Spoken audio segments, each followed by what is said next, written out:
John, talk about an inspired substitution. I think that's it from Nick. That's yes. Do you know what?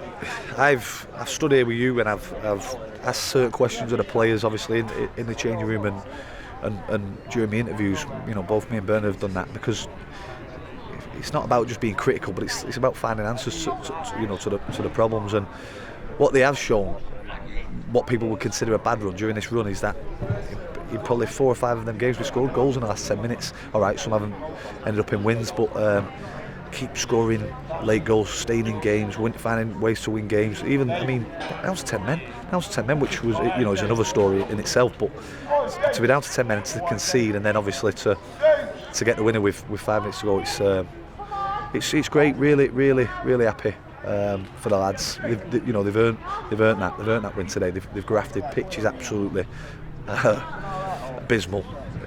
But everyone said the same thing. Stockport were talking about it last week. So we picked a team to try and counter that, and thankfully it's paid off. And for Fino to break his duck as well, break the duck on the away as well, getting that one, it's a good day all round, really. Yeah. I mean, you obviously tell me how many games it's been since Fino scored, and it's been quite a few. And I thought the way he took his goal, I think Josh up top with them both was outstanding. Didn't really get the opportunity, in front of goal for a chance, but his general work rate, the balls he was putting in the box, I thought he was superb. And he's another player, all 3 forwards. We've asked questions of him. We've asked questions of all the players. So, it was a front three. I thought the work rate was fantastic. They were looking after the ball, and for Fino to get his goal, it's a great strike, great finish. But it's been coming. It's not as if he's been missing lots of chances in front of goal. It's just been trying to get him in the right areas, in the box. As I say, he's pulled off his marker and fired it in. You've already alluded to, obviously, Pooler getting sent off, changed things a bit. We certainly felt up there that it's very unfair, the referee just playing to the exact lesson law instead of thinking realistically. What was your take on it? Well, it's like you say, it's the letter of the law. It's 2 yellow cards, but I thought the first one was the first tackle in the game. He's made an honest attempt. It was a sliding tackle. The referees told us about the pitch before the game that he'll take that into account. Poole's made the first tackle, gets the booking.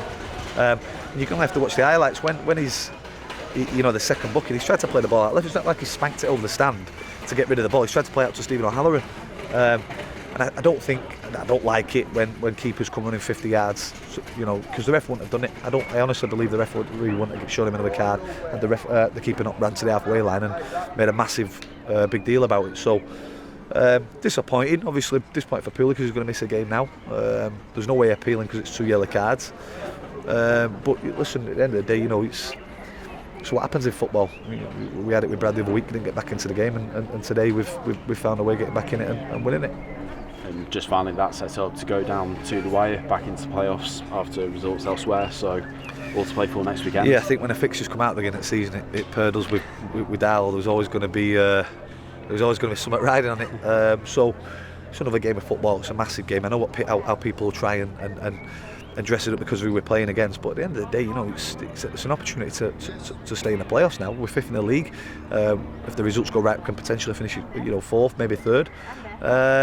So it's a huge football game for the football club, But as you said, it's not just us. Darlow, Halifax and Chorley and Stockport can all be in there. So everyone will have the same anxieties and the same thought processes going on this week. Trying to find a way of getting in. But we've got a tough game. We come to Worcester. We went to Gainsborough last week. They're all tough games. So we've got Darlow at home, and at least it's in our hands. That's all you can ask. The lads have been unbelievable this season. Unbelievable. First season at this level of football. So we're going into the last game at the season in 5th place. If someone had offered us that at the beginning of the season, we'd have snatched the hands off. Obviously, at stages of this season, we've been 2nd and 3rd and 4th. So we've been disappointed at how we've fallen away. But there's always mitigating circumstances to why perhaps things happen. Just really pleased that it's in our hands going into the last game.